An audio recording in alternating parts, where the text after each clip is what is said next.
कोकणची चढवा घेऊन मी गेले हॉटेल कोकण फ्युजन डोंबिवली. भुतूर गेल्यावर पहिलो महाराजांक मानाचो मुजरो केलं. हॉटेल एकदम भारी होता. म्हावऱ्याचे फाटिओ बिटिओ लावलेले होते. मेनू कार्डात अख्खो कोकण होतो. हापूस आंब्यापासून काजयेपर्यंत आणि शिमग्यापासून दशावतारापर्यंत सर्व काय होता. नंतर बाबग्यान आमका पापलेट आणून दिल्यान.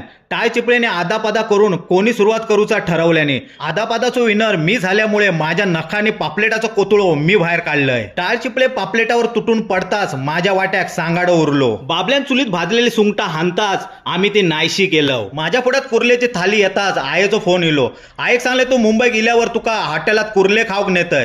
आई म्हणता भंगले तुझे कुर्ले माका डेके तोडूक दात खयत. आईक सांगले येताना परबिनीची सुपारी फोडूची आडकत्ती घेऊन ये. हय टाळ चिपळ्याने कुर्लेवर घारियेसारखी नजर ठेवल्याने त्यांका एक डेंगो देऊन त्यांचा तोंड गप केलंय. त्यांच्या तोंडान डेके तुटत नव्हते म्हणून आडकत्तेन सुपारीसारखे डेंगे तोडून दिलंय. मगे मी पेटी खोलून खजाना लंपास केलंय. हाता एवढं इसवणीचं